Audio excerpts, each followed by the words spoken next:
Continuamos. ¿Qué es la Junta de Paz que propone el presidente de Estados Unidos, Donald Trump? De este tema vamos a analizar con Pablo Játiva, es catedrático de Relaciones Internacionales de la UID. Buenos días, bienvenido. Buenos días, Yesenia, a usted y a todos quienes nos escuchan. Expliquemos de qué se trata esta Junta de Paz que propone el presidente de Estados Unidos, Donald Trump.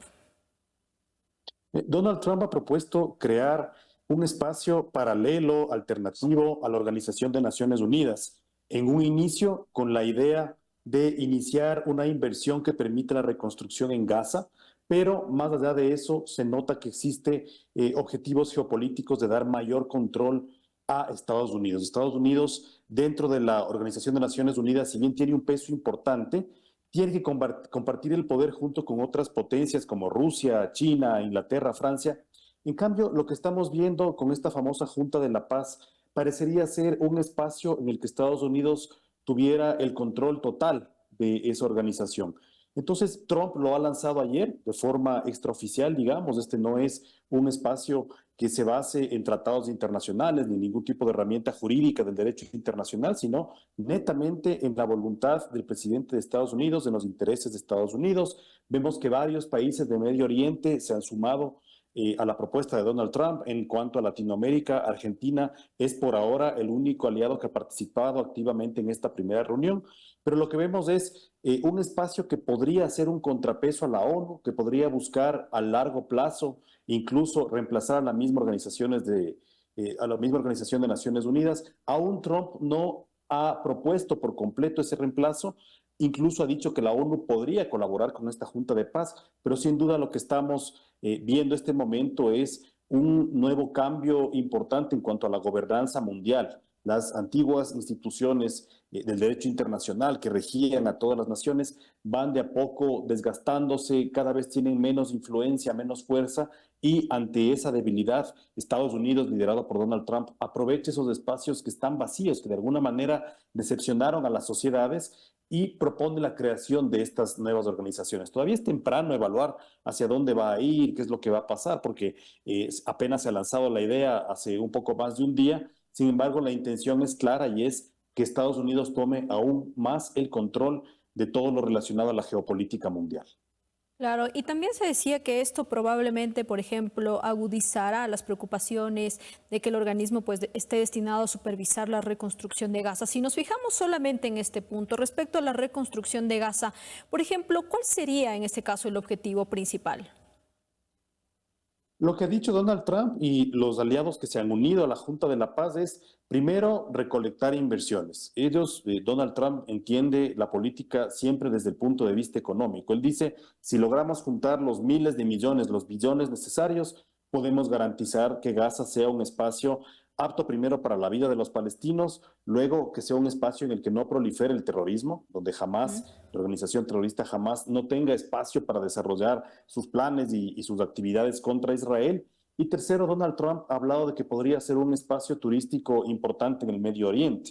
No se ha presentado un plan completo aún en la Junta de la Paz sobre cómo se intervendría, pero lo que sí se ha dicho es, estamos pidiendo 10.000 millones de dólares a cada uno de los miembros para con eso poder empezar la reconstrucción de Gaza, y también al mismo tiempo, de alguna manera, mientras se reconstruye Gaza, garantizamos que haya armonía en Medio Oriente. Estas han sido las palabras en términos muy generales de Donald Trump y de sus aliados. Sin embargo, aún no sabemos qué piensan los palestinos al respecto. No sabemos siquiera si es que se está llevando algún tipo de consulta o de alcance político, conversación política con los palestinos, con los residentes de Gaza. No se ha explicado absolutamente nada sobre cómo la población ve estas acciones, pero lo que sí se ha dicho es, estamos recolectando el dinero suficiente para hacer una inversión billonaria que permita hacer de Gaza un punto turístico importante. Más allá de eso, por ahora, como le decía, Donald Trump no ha llegado a contarnos mucho. La Junta de la Paz podría tener como la primera gran acción la reconstrucción y la pacificación de Gaza, porque como le decía, no solamente es reconstruirle para hacerle un espacio atractivo al turismo, sino que hay un objetivo político y es eliminar el terrorismo, el radicalismo islámico a través de la presencia de estas potencias occidentales que van a intervenir en este territorio. Entonces, todavía falta por ver cómo se ejecuta el plan. Por ahora, podríamos decir que estamos en una primera fase en la que se está recolectando muchísimo dinero para invertir en Gaza, pero luego veremos cómo esto logra o pretende lograr que el terrorismo islámico tenga cada vez menos influencia en los palestinos y con esto de alguna manera buscar que Medio Oriente tenga un poco más de armonía en cuanto a la relación entre palestinos y judíos. Pablo, ¿cómo calificaría usted esta posición, ¿no? Esta iniciativa Junta de la Paz, con los puntos que tenemos y los cuales usted también lo ha explicado, tema de inversiones, que sea un espacio turístico, armonía en Medio Oriente, entre otros? ¿Cómo lo califica? Yo creo que lo primero es que este es otro de los grandes experimentos que Estados Unidos, como primera potencia mundial, está haciendo en cuanto a la geopolítica. Uno de los Ujú. experimentos ya fue la remoción de Maduro y la tan ansiada transición democrática en Venezuela. Ese es un experimento que estamos viendo cómo va a terminar. No hemos tenido un ejemplo así nunca en la historia, ¿no? Que se le decapite la cúpula de un Estado dictatorial, como es el caso de Maduro, para hacer una transición con sus propios miembros, ¿no? Es algo completamente experimental en cuanto a política exterior. En Gaza está pasando algo similar, es experimental lo que estamos viendo acá. ¿Hacia dónde nos debe ese experimento? ¿Qué conclusiones podemos sacar? La primera, el derecho internacional está en crisis, junto con todo este aparataje, con todas estas instituciones que se crearon después de la Segunda Guerra Mundial, aquellas que se derivan de la Organización de Naciones Unidas, la OMC, la Organización Mundial de la Salud.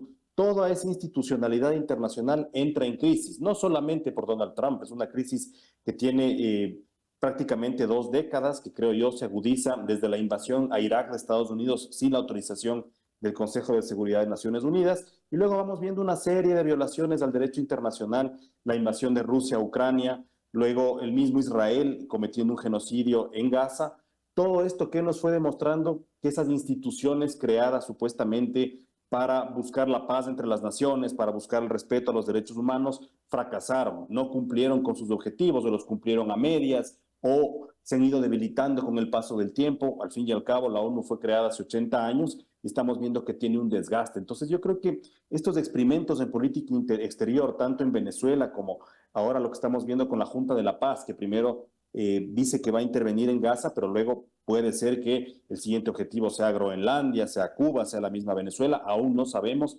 Al final, lo que esto nos demuestra es que ya la institucionalidad internacional, el famoso orden basado en reglas, va colapsando, está debilitándose y lo que estamos viendo es una potencia hegemónica que está de alguna manera imponiendo nuevas ideas, nuevas instituciones respecto a cómo deben relacionarse los países. Si esto es bueno, es malo, todavía es prematuro evaluarlo, es siempre riesgoso que a través de la fuerza se ejecuten la política internacional. Sin embargo, como le decía, por ahora son momentos experimentales, tanto lo que está pasando en Gaza como en Venezuela. Tenemos que ver cómo se va conduciendo y cómo reaccionan el resto de países. El tema de la Junta de la Paz, si bien tuvo aliados iniciales, podemos notar nosotros que ni China ni Rusia han querido participar, ¿no? Están como observadores, no fueron a la reunión fundacional, más allá de Argentina no vemos más países latinoamericanos, está Bielorrusia, pero no vemos a Francia, no vemos a Inglaterra, que son eh, aliados históricos de Estados Unidos. Entonces todo el mundo tiene todavía muchas dudas porque Trump es un experto en hacer eso, ¿no? En crear incertidumbre, en sembrar dudas para él aprovechar la enorme fortaleza que tiene Estados Unidos y así poder ir imponiendo estas nuevas lógicas del juego de la geopolítica internacional. Claro, y usted ha mencionado y se ha referido, por ejemplo, a objetivos geopolíticos. ¿Cuáles serían estos, considerando también que el presidente Donald Trump ya ha hecho la invitación a varios países para que se unan? En este momento inicial, con el tema de Medio Oriente, creo que el objetivo es justamente demostrar que Trump puede garantizar la paz en esta parte del mundo. Ujú. Todavía es un reto ver si lo consigue, ¿no? Pero como objetivo inmediato, que está geográficamente muy cerca de Gaza, vemos a Irán. Irán con las enormes protestas que este momento tienen, la mayoría lideradas por mujeres, contra un régimen tecnocrático que lleva más de 47 años en el poder. Entonces podríamos pensar que los primeros objetivos, el primer gran objetivo es refundar Gaza, demostrar que Estados Unidos, Occidente, puede tener un rol interesante en esta parte del mundo para debilitar la dictadura de los ayatolas, para tratar de fomentar un cambio de régimen en Irán. Parecía que iba a haber una intervención militar de Estados Unidos en Irán recientemente, en el contexto de las protestas que se están dando, que son las más grandes que ha visto el país desde que los ayatolás llegaron al poder. Sin embargo, Estados Unidos todavía está esperando. Recordemos que para intervenir en Venezuela se demoraron 5 meses moviendo buques, planificando. Entonces puede que lo de Irán lo veamos al mediano, a largo plazo, pero sin duda hay ahí un objetivo importante de Estados Unidos y que Donald Trump ya ha demostrado no tiene miedo en ejecutarlo. Trump, durante esta administración, durante su segundo gobierno, ya bombardeó objetivos clave en Irán, bombardeó estas instalaciones secretas donde se estaba desarrollando el plan nuclear de Irán. Entonces ya ha demostrado que puede y que va a intervenir ahí. Yo creo que este acercamiento de la Junta de la Paz recién creada y como primer objetivo la definición de Gaza nos demuestra que probablemente los objetivos van más hacia el norte, ¿no? Exactamente Irán. Entre las naciones que han sido también invitadas. Hablamos de Rusia, hablamos de Francia también. ¿Cuáles son las posiciones que ellos tienen?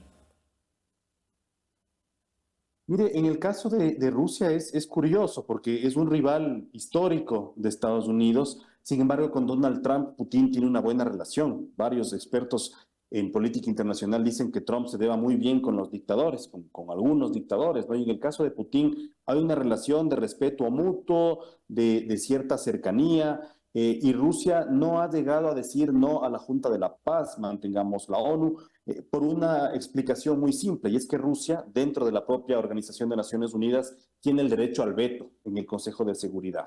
Es decir, es un actor que puede frenar decisiones importantísimas del Consejo o asimismo puede impulsarlas. Entonces, para Rusia sería perder ese voto dirimente, ¿no? Ese veto, ese derecho al veto que tiene la ONU, si es que dice bienvenida a la Junta de la Paz, declaremos ya la muerte de la ONU. Entonces los rusos van a ser un poco más cuidadosos en ese sentido. A ellos les conviene este diseño institucional que tiene la Organización de Naciones Unidas. Les ha permitido varias veces frenar objetivos que le hacían daño a la propia Rusia, empezando por la propia guerra de Ucrania, ¿no? La Organización de Naciones Unidas, uno de los grandes fracasos que tiene de estos últimos años es no haber podido hacer nada respecto a la invasión de Ucrania, es una violación flagrante del derecho internacional, pero sin embargo la ONU no puede hacer nada más que meras declaraciones. ¿Por qué? Porque Rusia es uno de los miembros que tiene veto, derecho al veto, y con este voto dirimente frena cualquier tipo de acción de la Organización de Naciones Unidas. Entonces, para Rusia, perder ese espacio de poder global que ha sido clave para su política exterior no es algo simple. Entonces, no se une directamente a esta nueva propuesta de Donald Trump, no da el ok, pero tampoco la critica. Respeta a Trump, respeta sus ideas, no llega a participar en la reunión fundacional, pero sabe que en la ONU más bien tiene un espacio garantizado de influencia. Con Francia podríamos decir algo similar. Francia también es un miembro del Consejo de Seguridad de la ONU, también tiene derecho al veto, lo usa con mucho más cuidado que los rusos y tal vez tiene una agenda un poco más democrática, liberal que Rusia. Sin embargo, también se muestra como un observador distante, ¿no? No quiere por nada del mundo que la ONU se debilite más. Más bien Francia ha sido uno de los que trata de mantener este orden liberal intacto, pero tampoco se pelea con Donald Trump de frente, tampoco dice no a la junta directiva, no podemos reemplazar a la ONU, no llega a hacer críticas tan frontales porque al final del día la relación con Trump es muy tensa y lo que se trata es de alguna manera tener canales de diálogo que eviten que esa relación se complique aún más de lo que ya es. Estamos conversando esta mañana con Pablo Játiva, catedrático de Relaciones Internacionales de la UID. Con esta misma perspectiva, Pablo, ¿cuáles podrían ser los escenarios, la postura que pueda tener Ecuador? Mire, el presidente Noboa en el foro de Davos ya nos ha dado algunas líneas, ¿no? Y creo que fue astuto el momento que él dijo cuando le preguntaron sobre la posición de Estados Unidos en cuanto a Groenlandia, que fue un tema muy polémico en esta cita de Davos. Todos los presidentes europeos hablaron al respecto, Donald Trump habló al respecto, aparentemente ya se alcanzó un acuerdo preliminar y el presidente Noboa fue astuto en ese sentido y dijo, nosotros creemos en el diálogo y no en la imposición, lo cual se puede entender como hay que negociar. Es probable que Groenlandia sí sea un punto de seguridad importante para Occidente y para Estados Unidos, así que conversemos, negociemos, pero no al uso de la fuerza en territorio europeo, en territorio danés. Groenlandia es parte de Dinamarca. Entonces creo que el mensaje del presidente Noboa ha sido políticamente correcto, ha intentado ubicarse en un sitio neutral, pero al mismo tiempo dejando la puerta abierta para seguir siendo un aliado de Donald Trump. Hay que recordar, Ecuador, en este momento bajo la presidencia de Noboa, es uno de los principales aliados que tiene Estados Unidos en Latinoamérica. Milei en Argentina, Cartes en Paraguay, Nayib Bukele en El Salvador y Daniel Noboa en el Ecuador. Esos son los principales aliados que tiene Estados Unidos en este momento en la región. Entonces, hay una lógica de funcionamiento dentro de esta alianza para tratar de alguna manera de colaborar con la postura estadounidense, pero por supuesto sin llegar a chocar con Europa, la Unión Europea. Daniel Noboa lo ha dicho, la Unión Europea es uno de nuestros principales socios comerciales, tenemos excelentes relaciones, entonces dialoguemos y no impongamos, como le decía, un mensaje políticamente correcto que nos deja en una situación de neutralidad, ¿no? Algo que fue interesante que mencionó Daniel Noboa en el foro de Davos, a pesar de que es un foro económico, el presidente ecuatoriano habló mucho del tema del narcotráfico y de cómo las economías ilegales están causando un daño irreversible a Latinoamérica, a Sudamérica, específicamente el caso ecuatoriano. No hubo